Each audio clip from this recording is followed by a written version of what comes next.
Caso real en Zacatecas, la boda del médico ausente. Teresa Lozoya, 1896.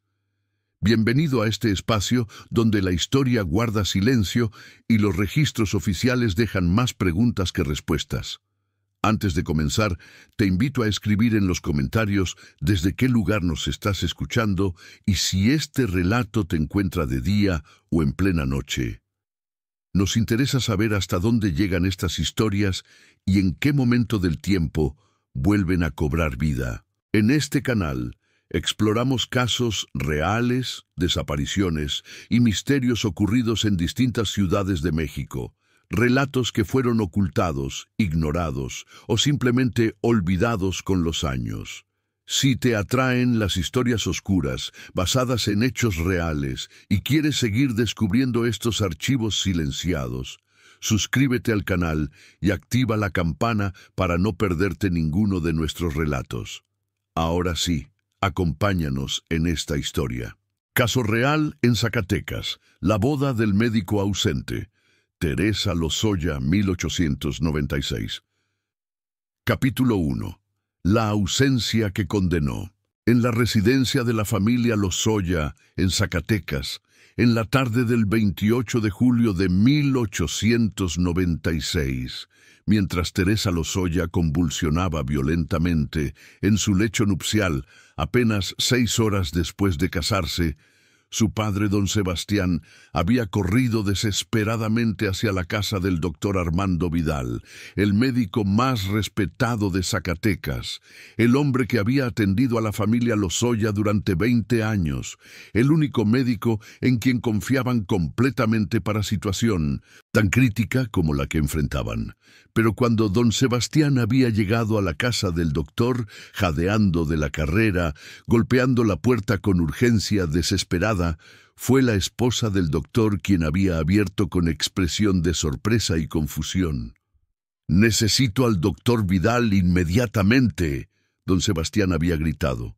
«Mi hija está muriendo. Tiene convulsiones, está vomitando sangre, debe venir ahora». Pero don Sebastián, la señora Vidal, había respondido con voz que llevaba su propia confusión. «Mi esposo partió esta mañana hacia Aguascalientes. Dijo que había emergencia médica allá, paciente importante que requería su atención. No estará de regreso durante al menos 3 días». «¿Qué?». Don Sebastián había quedado atónito. «¿Partió esta mañana? ¿El día del matrimonio de mi hija? ¿Sabiendo que estaríamos celebrando hoy? ¿Sin decirnos nada?». Dijo que la emergencia era urgente. La señora Vidal había explicado, su propia voz ahora llevando tono de duda, mientras comprendía lo extraño de la situación. Dijo que paciente en Aguascalientes había ofrecido pago considerable por consulta inmediata, y que ustedes no lo necesitarían, porque el médico joven, doctor Sánchez, podría atender cualquier problema que surgiera. Pero don Sebastián sabía que doctor Sánchez, recién llegado a Zacatecas apenas 3 meses antes, no tenía experiencia ni reputación del doctor Vidal. Y más importante, sabía que doctor Vidal había conocido perfectamente la fecha del matrimonio de Teresa. Había sido invitado a la boda, había confirmado su asistencia y había incluso comentado días antes que estaría disponible en caso de que algo saliera mal durante las celebraciones. ¿Por qué entonces había partido súbitamente esa mañana hacia otra ciudad, dejando Zacatecas precisamente cuando familia que había sido sus pacientes leales durante 2 décadas enfrentaba evento importante? Don Sebastián no tenía tiempo para contemplar estas preguntas. Había corrido hacia la casa del doctor Sánchez, había obtenido sus servicios, había regresado con el médico joven hacia su casa donde Teresa continuaba muriendo. Pero para cuando llegaron, era demasiado tarde. Teresa Lozoya murió a las 6:30 de la tarde del 28 de julio de 1896, aproximadamente 7 horas después de casarse, rodeada por su familia que lloraba y por médico joven que no había podido salvarla. que ni siquiera había podido diagnosticar con certeza que la estaba matando. Y en los días siguientes, cuando investigación comenzó a desenmarañar las circunstancias de su muerte, cuando se descubrió que había sido envenenada durante su banquete de bodas, una pregunta se volvió central. ¿Por qué el doctor Vidal, el médico más experimentado de Zacatecas, el hombre que podría haber reconocido inmediatamente los síntomas de envenenamiento y podría haber administrado tratamiento que podría haber salvado a Teresa, había estado convenientemente ausente cuando ella lo necesitaba desesperadamente? Y la respuesta, cuando finalmente emergió de investigación dolorosa, revelaría conspiración que iba más allá del novio asesino. El doctor Armando Vidal había sido pagado 500 pesos por Gustavo Montiel, el esposo de Teresa, para estar ausente de Zacatecas durante 2 días críticos alrededor de la boda, asegurando que cuando Teresa fuera envenenada, el médico que podría salvarla no estaría disponible. Esta es la historia de Teresa Lozoya, quien murió no solo porque su esposo la envenenó, sino porque el médico en quien su familia había confiado durante décadas había sido comprado, había violado su juramento hipocrático, había participado en asesinato mediante su ausencia deliberada y pagada. Y es la historia de cómo esta conspiración médica, este acto de complicidad criminal por profesional de salud, llevaría a reformas en regulación médica en México y a conciencia nueva sobre responsabilidad ética de médicos, no solo de hacer, sino también de no abandonar deliberadamente a pacientes en momentos de necesidad. Para comprender esta historia completa, debemos comenzar no con la boda, sino con la ciudad minera donde ocurrió, con la familia cuya hija sería víctima, con el asesino que había comprendido que eliminar acceso a atención médica competente era tan efectivo como administrar veneno, y con el médico corrupto que había puesto dinero por encima de vida humana. Capítulo 2. Zacatecas y la medicina del porfiriato. El año de 1896 encontró a la ciudad de Zacatecas, capital del estado del mismo nombre, en período de prosperidad renovada bajo el porfiriato.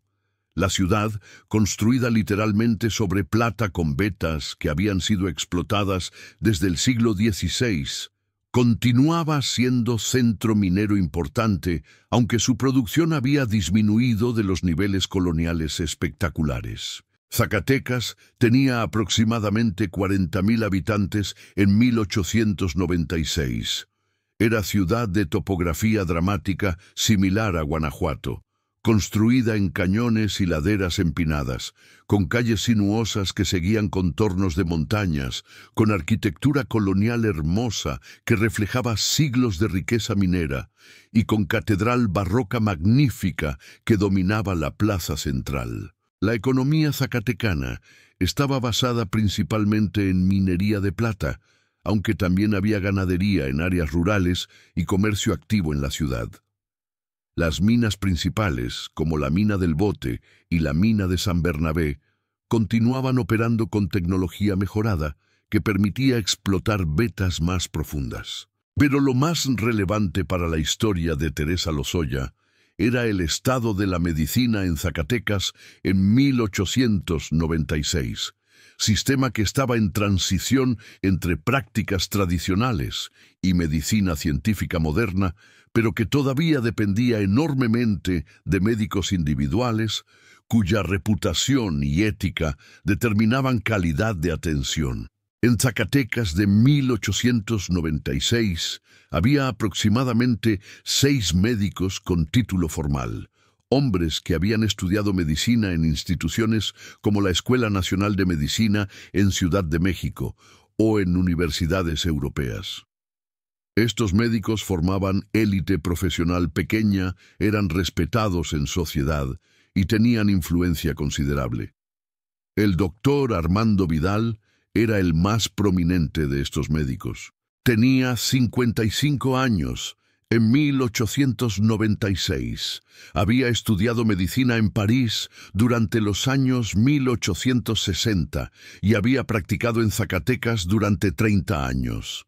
Era conocido por su habilidad diagnóstica, por su conocimiento de venenos y antídotos, tema que había estudiado extensamente en Europa, y por su reputación de ética profesional que hacía que familias más ricas de Zacatecas lo buscaran exclusivamente. Era precisamente esta reputación que hacía su participación en la muerte de Teresa tan chocante. Porque Dr. Vidal no era médico marginal o de dudosa competencia. Era figura respetada de comunidad médica, hombre que había jurado proteger vida, y cuya traición de ese juramento representaba violación fundamental de confianza que sociedad depositaba en profesión médica. La regulación de práctica médica en México en 1896 era relativamente débil. Aunque médicos necesitaban títulos de instituciones reconocidas, había poca supervisión de su práctica actual. No había colegio médico con poder disciplinario efectivo. No había sistema de revisión de casos de mala práctica. Y aunque había leyes contra negligencia médica, eran raramente aplicadas. Esta falta de regulación efectiva significaba que médico corrupto podía actuar con impunidad considerable, particularmente si era hábil en ocultar su corrupción. Y Dr. Vidal había sido muy hábil, había mantenido apariencia de profesionalismo impecable mientras secretamente aceptaba pagos por servicios que violaban ética médica. El caso de Teresa no era la primera vez que Dr. Vidal había sido comprado. Investigación posterior revelaría que había aceptado pagos anteriores por emitir certificados de muerte falsos, por diagnosticar enfermedades que no existían para justificar internamientos en instituciones mentales, y por otros actos de corrupción médica. Pero había sido suficientemente cuidadoso que nunca había sido expuesto. Hasta Teresa. Hasta que su ausencia tan conspicua, tan perfectamente cronometrada con asesinato, había atraído atención de investigadores que finalmente descubrirían la verdad sobre médico que había vendido su alma. La sociedad de Zacatecas en 1896 estaba dominada por familias que habían hecho fortunas en plata. Había aristocracia minera de familias con propiedades durante generaciones. Y había élite comercial que había prosperado sirviendo a industria minera. Para mujeres de estas familias, como Teresa Lozoya, la vida ofrecía educación mejor que generaciones anteriores, participación en vida social activa, pero fundamentalmente continuaba expectativa de matrimonio como destino principal y subordinación a esposos después de matrimonio. Y era en este contexto de medicina débilmente regulada, de médicos con poder considerable y supervisión mínima, y de subordinación femenina que Teresa Lozoya sería víctima de conspiración entre su esposo asesino y médico corrupto que había acordado estar ausente cuando ella más lo necesitara. Capítulo 3. Teresa Lozoya y su patrimonio vulnerable. Teresa Lozoya había nacido en el año de 1873 en Zacatecas. Su padre, don Sebastián Lozoya, era propietario de mina de plata llamada La Esperanza, propiedad que había heredado de su padre y que continuaba siendo productiva. Era hombre de fortuna considerable estimada en 150,000 pesos, incluyendo la mina, casa elaborada en centro de Zacatecas y propiedades agrícolas en áreas circundantes. Su madre, doña Mariana, había muerto durante parto de su cuarto hijo en 1882, cuando Teresa tenía 9 años. Esta pérdida temprana había creado vínculo particularmente cercano entre Teresa y su padre, quien había dependido de su hija mayor para ayudar con sus hermanos menores. Teresa era la mayor de 4 hijos. Sus hermanos menores, Antonio, Mercedes y Julio, tenían 21, 19 y 17 años, respectivamente, en 1896. Antonio trabajaba en la mina con su padre. Mercedes estaba comprometida para casarse más tarde ese año. Y Julio todavía estudiaba. A sus 23 años, Teresa era mujer de belleza serena y personalidad gentil. Tenía rostro oval con rasgos delicados, ojos cafés expresivos, cabello castaño oscuro que usaba en estilos elaborados y constitución delicada. Había recibido educación excelente, tutores privados, 2 años en convento en Guadalajara, instrucción en francés, música, literatura y administración doméstica. Pero lo que más definía a Teresa era su cualidad de bondad genuina y devoción profunda a su familia. Después de muerte de su madre, había asumido rol maternal para sus hermanos menores, había sido apoyo constante para su padre y había administrado hogar familiar con eficiencia y cariño. Era conocida en Zacatecas como mujer de carácter dulce, de caridad hacia pobres, de devoción religiosa sincera. La propiedad que Teresa poseía en su propio nombre, establecida por su padre para asegurar su seguridad económica, era considerable. Edificio comercial en centro de Zacatecas que generaba ingresos de alquiler de 3,000 pesos anuales. Participación en la mina que valía aproximadamente 40,000 pesos y efectivo de 20,000 pesos. En total, patrimonio de aproximadamente 65,000 pesos. Fortuna que la hacía partido matrimonial muy atractivo. Y era precisamente esta fortuna que había atraído a Gustavo Montiel, hombre que había visto en Teresa no persona de bondad admirable, sino recurso para ser explotado, cuya muerte después de matrimonio lo haría rico mediante herencia que la ley otorgaba a viudos. El cortejo de Teresa por Gustavo había comenzado en marzo de 1896. Gustavo había sido presentado a familia Lozoya como ingeniero de minas, que había trabajado en varias propiedades en Zacatecas y estados vecinos. Hombre de 31 años, con experiencia considerable, con reputación aparentemente sólida. Don Sebastián había investigado antecedentes de Gustavo mediante contactos en industria minera, y respuestas habían sido satisfactorias sin ser entusiastas. Gustavo trabajaba efectivamente como ingeniero, tenía conocimiento técnico apropiado, no había escándalos obvios asociados con su nombre. Lo que don Sebastián no había descubierto era que Gustavo había sido despedido de 2 posiciones anteriores por comportamiento poco ético, que tenía deudas considerables de juego, y que había cortejado previamente a otra heredera en Aguascalientes, que había roto compromiso cuando había descubierto mentiras en su historia personal. Durante 4 meses, Gustavo había cortejado a Teresa con paciencia calculada. Había sido respetuoso, había expresado interés en bienestar de su familia, había discutido inteligentemente sobre minería y negocios con don Sebastián, y había ganado confianza de Teresa mediante atención constante y expresiones de afecto que ella, en su bondad natural, había interpretado como genuinas. Gustavo parece ser hombre bueno, Teresa había dicho a su padre durante conversación sobre el cortejo. Es trabajador, responsable y dice que valora familia tanto como yo. Creo que podríamos ser felices juntos. Eran palabras de mujer que confiaba, que creía en bondad de otros, porque ella misma era buena. Pero no tomaban en cuenta que Gustavo era actor consumado, que todo lo que mostraba era performance diseñada para ganar su confianza y acceso a su fortuna.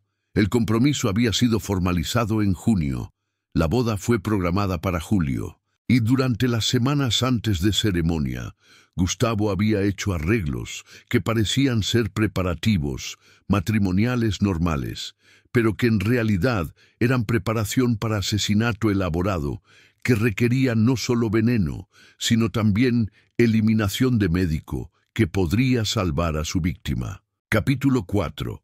Gustavo Montiel y la conspiración médica. El hombre que se casaría con Teresa Lozoya El 28 de julio de 1896 era asesino calculador que había comprendido que asesinato exitoso requería no solo administrar veneno, sino también asegurar que víctima no pudiera ser salvada por intervención médica competente.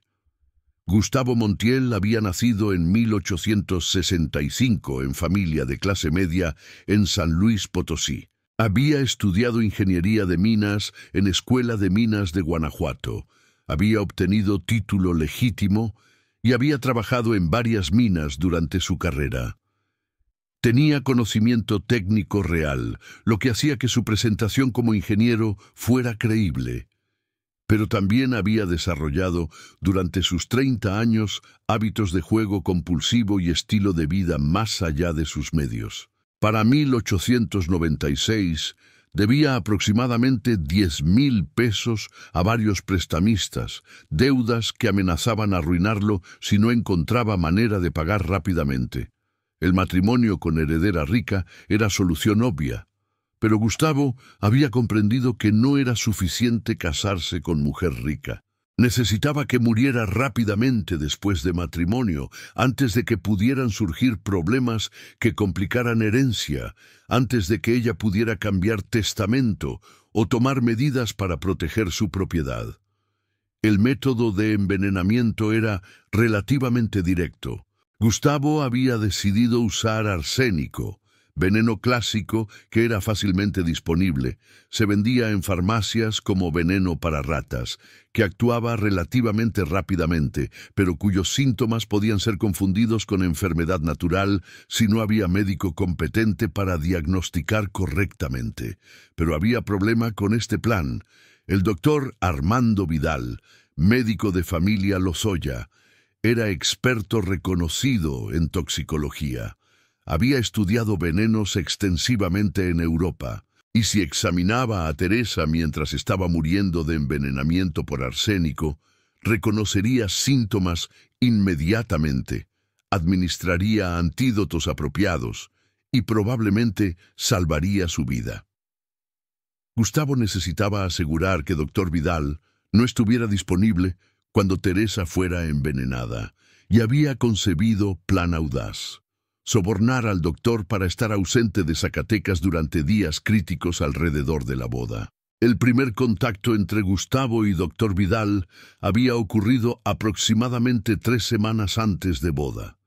Gustavo había visitado consultorio del doctor con pretexto de consulta sobre su propia salud, y durante conversación aparentemente casual había introducido tema que revelaría carácter del doctor. Doctor, Gustavo había dicho con tono conspirador, me pregunto si usted es hombre de principios flexibles o de principios absolutos. Era pregunta diseñada para sondear disposición del doctor a comportamiento poco ético, y respuesta del doctor Vidal, después de pausa cuidadosa, había revelado que era efectivamente corruptible. Soy hombre práctico, el doctor había respondido.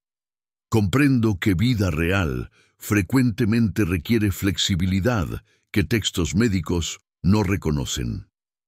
Era respuesta codificada, señal de que doctor estaba abierto a propuestas que podrían no ser completamente éticas. Y Gustavo había procedido con su proposición. Necesito que usted esté ausente de Zacatecas durante 2 días específicos, Gustavo había explicado. El 28 y 29 de julio es mi fecha de boda, y necesito que el médico más competente de ciudad no esté disponible durante ese tiempo. Doctor Vidal había comprendido inmediatamente la implicación.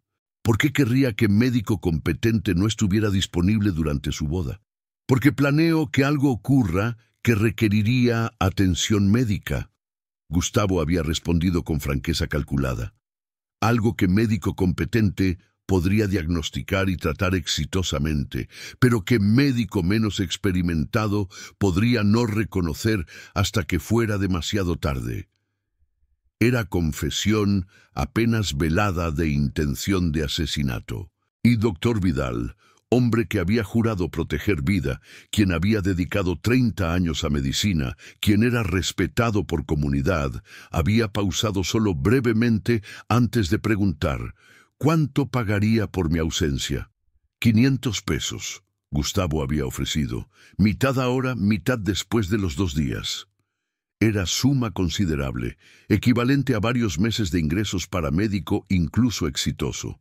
Y doctor Vidal había acordado. Inventaré emergencia en otra ciudad, había dicho. Diré que paciente importante en Aguascalientes requiere mi atención urgente. Partiré en la mañana del 28 de julio y no regresaré hasta el 30.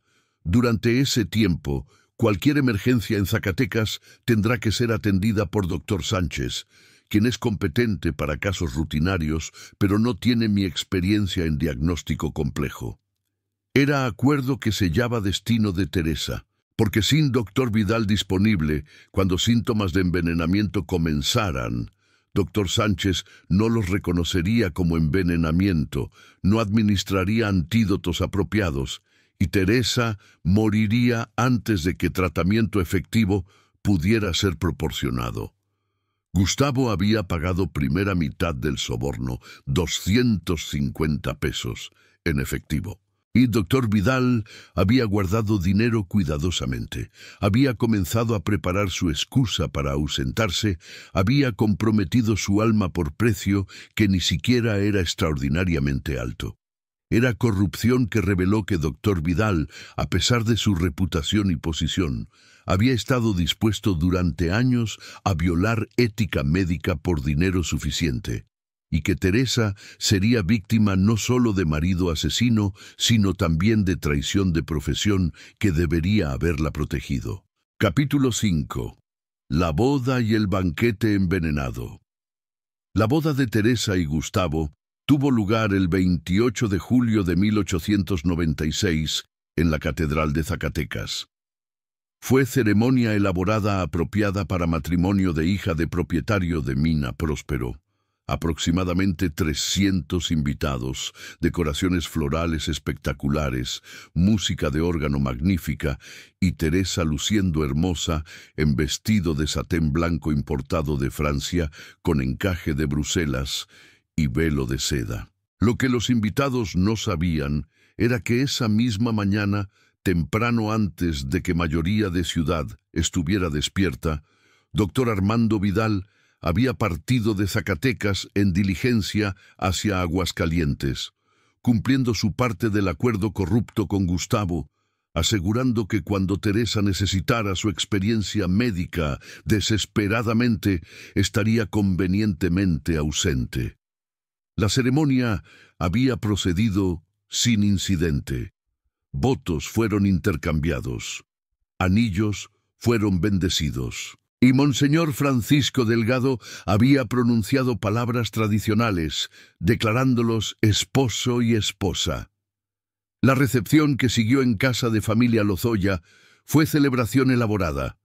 Había música en vivo, baile y banquete magnífico con platos múltiples, sopa de tortuga, pescado importado, carne de res en salsa compleja, múltiples guarniciones y postres elaborados. Y crucialmente para plan de Gustavo, había champán fluyendo abundantemente, servido en copas de cristal que eran rellenadas frecuentemente. Era en el champán de Teresa que Gustavo administró el arsénico que la mataría. Había comenzado durante brindis inicial, agregando primera dosis pequeña cuando estaba distraída saludando invitados.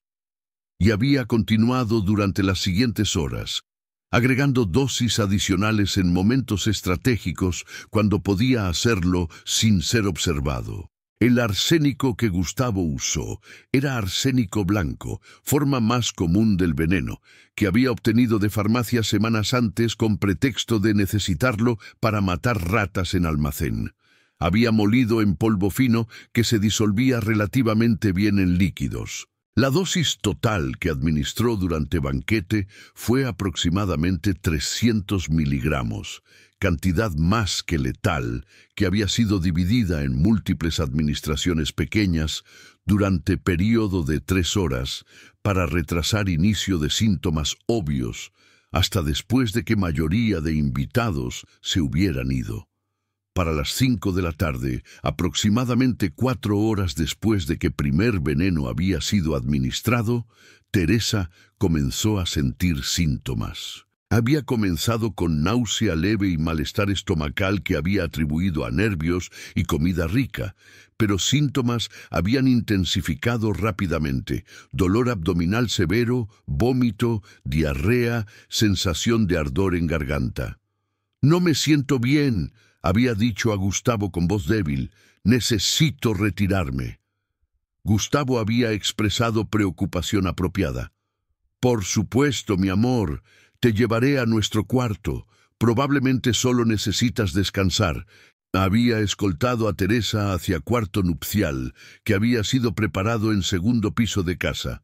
Y allí, lejos de vista de mayoría de invitados, síntomas de Teresa habían empeorado dramáticamente. Vómito se había vuelto violento y contenía sangre. Diarrea era profusa y también sanguinolenta. Teresa había comenzado a experimentar calambres musculares severos. Su pulso había acelerado mientras su corazón intentaba compensar efectos del veneno. Y su piel había comenzado a mostrar deshidratación severa, volviéndose pálida y fría. Para las 5:30, menos de hora después de que síntomas habían comenzado, era claro para todos en casa que Teresa estaba críticamente enferma.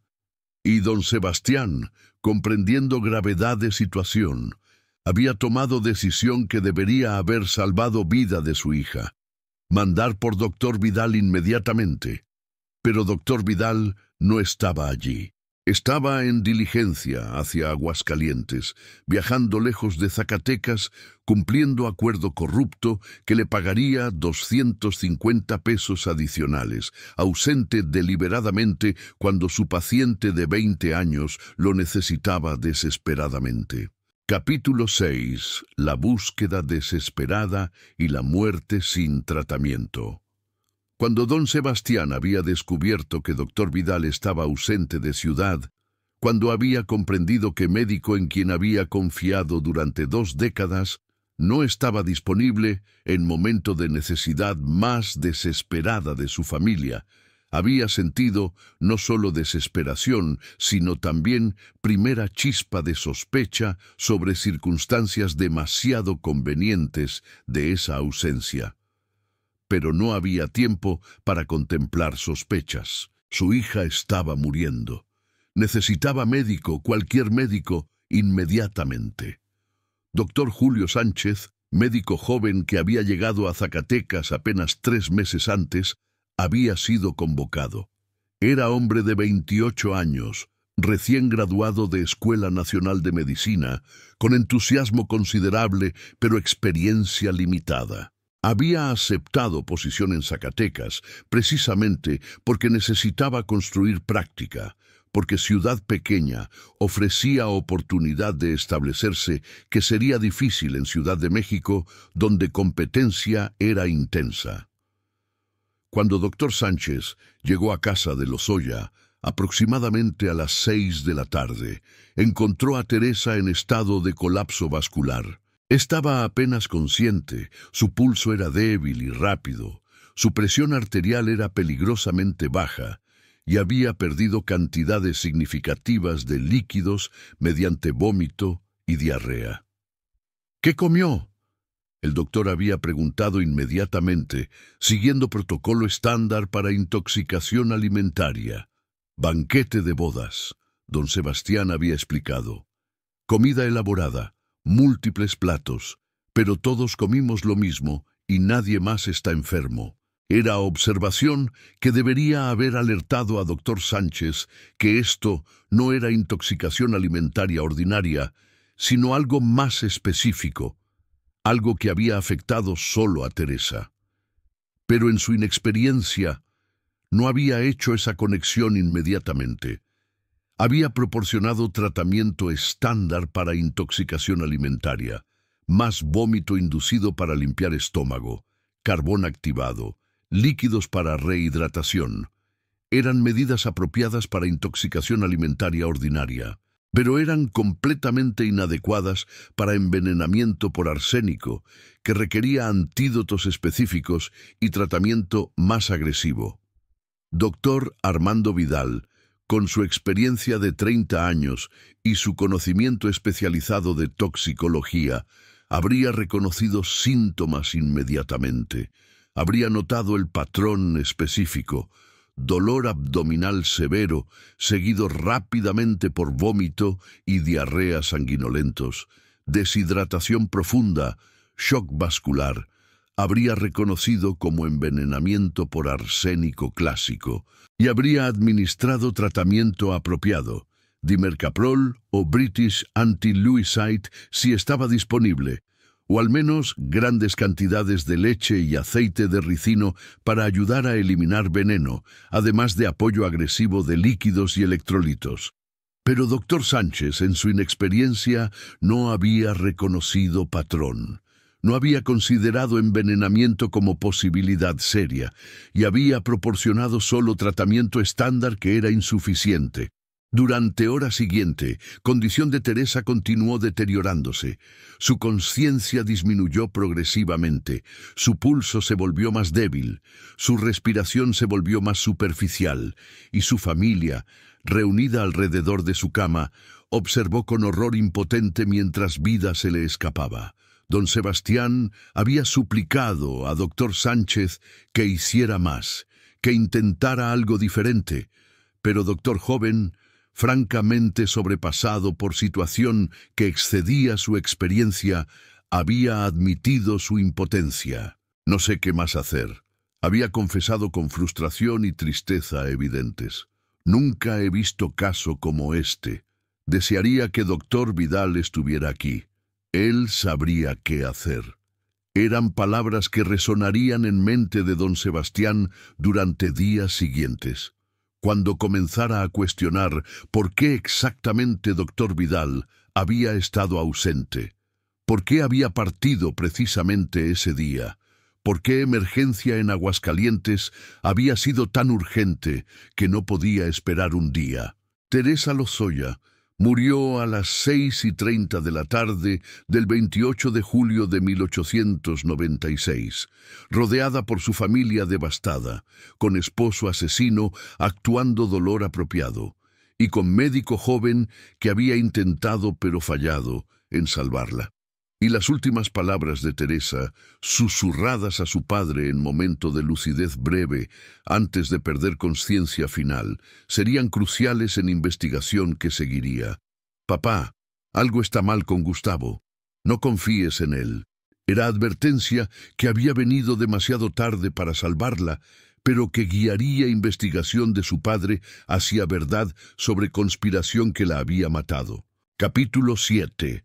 La autopsia y el descubrimiento del arsénico. En los días inmediatamente después de muerte de Teresa, don Sebastián había estado paralizado por dolor, pero también por sospecha creciente que algo sobre muerte de su hija no era natural, que circunstancias eran demasiado convenientes, que ausencia de Dr. Vidal era demasiado perfectamente cronometrada. Había insistido en autopsia formal, a pesar de objeciones de Gustavo, quien había argumentado que era innecesario, que era violación del cuerpo, que todos sabían que Teresa había muerto de intoxicación alimentaria o enfermedad súbita. «Quiero saber exactamente qué mató a mi hija». Don Sebastián había insistido con determinación que dolor no había disminuido. «Y si hay cualquier posibilidad de juego sucio, necesito saberlo». La autopsia fue realizada el 30 de julio, 2 días después de muerte de Teresa, por Dr. Sánchez, asistido por Dr. Roberto Herrera, médico semirretirado de Guadalajara que estaba visitando familia en Zacatecas y que tenía experiencia considerable en medicina forense. Los hallazgos fueron inequívocos y perturbadores. El estómago e intestinos de Teresa mostraban inflamación severa y daño característicos de envenenamiento por sustancia cáustica.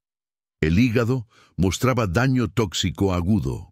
Y cuando contenido del estómago fue analizado mediante prueba de Marsh, método estándar de época para detectar arsénico, resultado fue fuertemente positivo. Muerte por envenenamiento con arsénico. Dr. Herrera había declarado en su reporte formal: la cantidad presente en sistema de víctima indica dosis letal, administrada en período de varias horas, consistente con administración gradual durante banquete. Esto no fue accidente, fue envenenamiento deliberado. Era confirmación de lo que don Sebastián había comenzado a sospechar. Su hija había sido asesinada y sospechoso obvio era Gustavo, esposo que había estado con ella durante banquete, que habría tenido acceso a su comida y bebida y que heredaría su fortuna como viudo. Pero había pregunta adicional que obsesionaba a don Sebastián. ¿Por qué Dr. Vidal había estado ausente? ¿Fue realmente coincidencia que médico más experimentado de Zacatecas, médico que habría reconocido envenenamiento por arsénico inmediatamente, había partido ciudad precisamente en día cuando Teresa sería envenenada?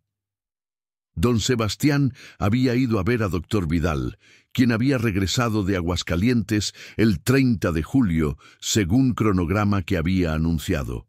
Y conversación que había seguido había comenzado a revelar verdad terrible. Doctor, don Sebastián había dicho con voz controlada a pesar de furia que sentía: mi hija murió mientras usted estaba ausente. Murió de envenenamiento por arsénico.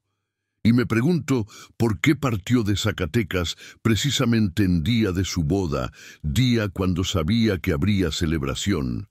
Día cuando su presencia podría haber sido necesaria. ¿Verdad? Dr. Vidal había mostrado expresión de shock que podría haber sido genuina o podría haber sido actuada. Don Sebastián, lamento profundamente lo que ocurrió a Teresa, pero tuve emergencia genuina en Aguascalientes. Paciente importante requería mi atención. ¿Quién era ese paciente? Don Sebastián había presionado. Quiero nombre. Quiero verificar que emergencia era real. Y fue aquí donde historia de Dr. Vidal había comenzado a desmoronarse. Porque no había paciente en Aguascalientes. Había ido allá. Había permanecido en hotel durante 2 días, pero no había atendido ninguna emergencia médica. Había estado simplemente ausente, esperando hasta que fuera seguro regresar, cumpliendo acuerdo corrupto con Gustavo. Cuando había sido incapaz de proporcionar nombre de paciente que podría verificar su historia, cuando sus explicaciones se habían vuelto cada vez más evasivas, don Sebastián había comprendido verdad terrible. Dr. Vidal había sido comprado. Había sido pagado para estar ausente cuando Teresa necesitaría atención médica competente. Don Sebastián había ido inmediatamente a autoridades. El comisario de Zacatecas, don Miguel Ochoa, había abierto investigación formal no solo de asesinato de Teresa, sino también de posible complicidad de Dr. Vidal. Capítulo 8. La investigación y el descubrimiento del soborno. La investigación del asesinato de Teresa había procedido en 2 líneas paralelas: construir caso contra Gustavo por envenenamiento e investigar participación de Dr. Vidal en crimen mediante su ausencia pagada. Para caso contra Gustavo, evidencia era fuerte. Autopsia había confirmado envenenamiento por arsénico. Gustavo había tenido acceso constante a Teresa durante banquete cuando veneno fue administrado y había motivo claro en herencia que recibiría como viudo. Investigación de finanzas de Gustavo había revelado sus deudas considerables, su necesidad desesperada de dinero y sus intentos previos de cortejar herederas ricas. Y varios invitados de boda habían testificado que habían visto a Gustavo actuando sospechosamente cerca de copa de Teresa durante banquete, aunque nadie había visto específicamente administración de veneno. Gustavo fue arrestado el 2 de agosto, 5 días después de muerte de Teresa, acusado de homicidio mediante envenenamiento. Pero investigación de Dr. Vidal era más compleja porque requería probar no solo que había estado ausente, sino que había sido pagado por esa ausencia y que había sabido, o debería haber sabido, propósito de esa ausencia. Investigadores habían comenzado examinando finanzas de Dr. Vidal y habían descubierto depósito bancario de 250 pesos realizado por Doctor aproximadamente 3 semanas antes de boda de Teresa. Era suma inusual, porque Doctor típicamente no hacía depósitos grandes de efectivo, generalmente recibiendo pagos de pacientes en forma de cheques o pagos pequeños regulares. Cuando confrontado sobre este depósito, Dr. Vidal había afirmado que era pago de paciente rico por servicios médicos extensivos, pero cuando presionado para identificar ese paciente, no había podido proporcionar nombre convincente. Crucialmente, investigadores habían también examinado situación financiera de Gustavo. Y aunque Gustavo había sido cuidadoso en ocultar muchas de sus transacciones, habían descubierto retiro de efectivo de 250 pesos de su cuenta aproximadamente un día antes de que Dr. Vidal había hecho su depósito. Era coincidencia que sugería fuertemente que dinero había pasado de Gustavo a Doctor.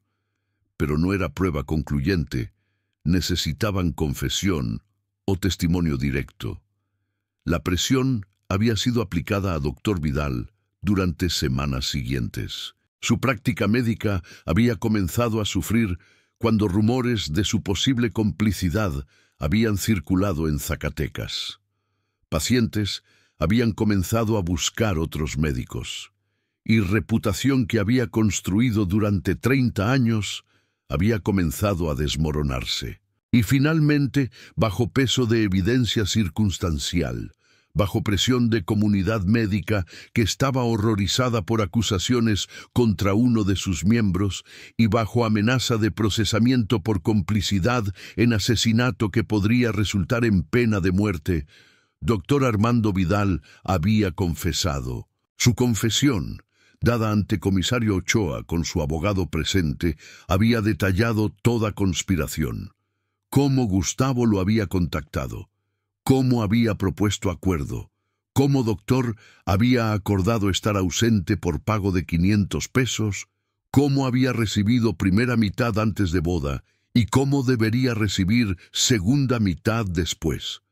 Sabía que Gustavo planeaba hacer algo que requeriría atención médica. Dr. Vidal había admitido con voz quebrada de vergüenza. No sabía específicamente que planeaba envenenar a Teresa, pero sabía que mi ausencia facilitaría algo que él quería ocultar o que no quería ser tratado exitosamente. Y acordé estar ausente por dinero, violé mi juramento, traicioné paciente que había confiado en mí durante años. No tengo excusa. Era confesión que sellaba culpabilidad tanto de Gustavo como de Dr. Vidal, que revelaba conspiración que iba más allá de asesinato simple para incluir corrupción de profesión médica misma.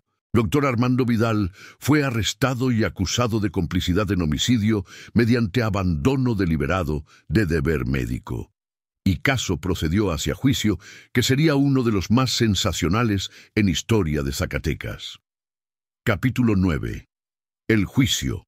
Doble y la condena. El juicio de Gustavo Montiel y Dr. Armando Vidal comenzó en noviembre de 1896 en Zacatecas. Fue decidido que ambos serían juzgados juntos porque sus crímenes estaban inextricablemente conectados. Gustavo había administrado veneno, pero Dr. Vidal había sido cómplice mediante su ausencia pagada y deliberada. La evidencia presentada fue extensa. Médicos forenses testificaron sobre causa de muerte, sobre presencia de arsénico en cantidades letales. Testigos del banquete testificaron sobre comportamiento de Gustavo, sobre cómo había tenido acceso a bebida de Teresa, y expertos financieros testificaron sobre deudas de Gustavo y sobre transferencias sospechosas de dinero entre Gustavo y Dr. Vidal. Pero testimonio más devastador vino de Dr. Vidal mismo, quien había decidido cooperar completamente con Fiscalía, con esperanza de recibir alguna clemencia. Había testificado sobre toda conspiración, sobre cómo Gustavo lo había contactado, sobre acuerdo que habían hecho, sobre pago que había recibido. Gustavo me dijo que necesitaba que yo estuviera ausente. Doctor había testificado con voz que apenas era audible. Me dijo que planeaba que algo ocurriera que requeriría atención médica competente, pero que no quería que esa atención estuviera disponible. Comprendí implicación, sabía que planeaba dañar a alguien, y acordé estar ausente por 500 pesos. Puse dinero por encima de vida humana, puse dinero por encima de mi juramento de proteger vida. Era testimonio que horrorizaba a todos en sala del tribunal, porque revelaba no solo traición específica de Teresa, sino traición más amplia de confianza que sociedad depositaba en médicos. Don Sebastián había testificado sobre últimas palabras de Teresa, sobre cómo había advertido contra Gustavo, sobre cómo familia había confiado en Dr. Vidal durante 20 años solo para ser traicionados cuando más lo necesitaban. Mi hija murió porque 2 hombres conspiraron contra ella. Había declarado con voz que temblaba de emoción contenida. Uno administró veneno. Otro aseguró que no habría médico competente para salvarla. Ambos son responsables de su muerte. La defensa de Gustavo fue débil. Su abogado intentó argumentar que evidencia de envenenamiento era circunstancial, que no había testigos directos de administración de veneno. Pero evidencia acumulativa era abrumadora. La defensa de Dr. Vidal fue igualmente débil. Su abogado intentó argumentar que aunque Doctor había estado ausente, no había sabido específicamente que Gustavo planeaba asesinato, que su ausencia no era legalmente complicidad. Pero su propia confesión de que había comprendido que Gustavo planeaba algo que requeriría atención médica había minado esta defensa. Los veredictos llegaron después de 8 horas de deliberación. Gustavo Montiel, culpable de homicidio premeditado mediante envenenamiento. Sentencia: muerte por fusilamiento. Dr. Armando Vidal, culpable de complicidad en homicidio mediante abandono deliberado de deber profesional. Sentencia: 20 años de prisión y prohibición permanente de práctica médica. Gustavo Montiel fue ejecutado en Zacatecas el 15 de marzo de 1897. Sus últimas palabras fueron: mi plan habría funcionado perfectamente si Dr. Vidal no hubiera confesado. Dr. Armando Vidal cumplió su sentencia en prisión de Zacatecas hasta su muerte en 1905 de enfermedad pulmonar. Durante años en prisión, había escrito extensamente sobre ética médica, sobre cómo había violado sus principios, sobre arrepentimiento que sentía, pero nunca recuperó libertad o respeto que había perdido. Epílogo: el legado del médico corrupto. El caso de Teresa Lozoya tuvo impacto profundo en regulación de profesión médica en México. Expuso vulnerabilidad de sistema que dependía de ética individual de médicos sin supervisión efectiva o mecanismos de rendición de cuentas. Dentro de año del juicio, Colegio Médico de Zacatecas fue establecido con poder de investigar quejas contra médicos, de disciplinar mala conducta profesional y de revocar licencias de médicos que violaban ética profesional. Y en 1898, Congreso de México había aprobado Ley de Responsabilidad Médica, que establecía que médicos podían ser procesados criminalmente no solo por mala práctica activa, sino también por abandono deliberado de pacientes en momentos de necesidad. El caso del doctor Vidal demostró que médicos pueden ser cómplices en crímenes mediante inacción tanto como mediante acción, legisladores habían argumentado. Necesitamos leyes que reconozcan esta realidad. Don Sebastián dedicó resto de su vida a memoria de su hija. Había establecido clínica gratuita en Zacatecas, donde médicos proporcionaban atención sin costo a pobres, asegurando que nadie muriera por falta de acceso a atención médica competente. La propiedad de Teresa, que Gustavo había heredado brevemente antes de su arresto, fue devuelta a familia Lozoya. Don Sebastián la había usado para establecer fondo que proporcionaba becas médicas a estudiantes pobres que querían estudiar medicina, con condición de que debían jurar públicamente que nunca pondrían dinero por encima de vida de paciente. La tumba de Teresa en cementerio de Zacatecas lleva inscripción: Teresa Lozoya, 1873-1896. Asesinada por esposo que la envenenó y médico que fue pagado para estar ausente. Que su memoria nos enseñe que profesión médica requiere no solo conocimiento, sino también integridad inquebrantable. Y en Escuela de Medicina de Zacatecas, establecida en 1903, caso de Teresa es estudiado en primer año como ejemplo de lo que puede ocurrir cuando médicos violan juramento hipocrático, cuando ponen ganancia por encima de deber profesional. Descansa en paz, Teresa Lozoya. Fuiste mujer de bondad genuina, quien confiaste en hombre que te cortejó y en médico que había atendido a tu familia durante décadas. Fuiste envenenada en tu banquete de bodas por esposo que codiciaba tu fortuna. Y fuiste abandonada por médico que había sido comprado, que deliberadamente se ausentó cuando su experiencia habría salvado tu vida. Tu muerte expuso conspiración que involucró no solo asesino, sino también profesional de salud corrupto. Llevó a reformas en regulación médica. Y tu historia se convirtió en advertencia perpetua sobre importancia de integridad médica, sobre peligros de corrupción en profesiones de confianza. Si esta historia te ha conmovido, si te ha hecho reflexionar sobre responsabilidad ética de profesionales médicos, sobre peligros de corrupción en profesiones que controlan vida y muerte, y sobre importancia de sistemas de supervisión efectivos, te invito a que dejes un me gusta y te suscribas al canal. Activa las notificaciones. Y te pregunto, ¿cuánto confiamos en médicos sin cuestionar? ¿Qué salvaguardas son necesarias para prevenir corrupción médica? ¿Y qué nos dice Historia de Teresa sobre importancia de integridad profesional cuando vida humana está en juego? Comparte tus pensamientos en los comentarios. Gracias por escuchar la historia de la boda del médico ausente, de mujer que murió, porque médico en quien su familia había confiado, fue comprado para no estar presente cuando lo necesitaba desesperadamente.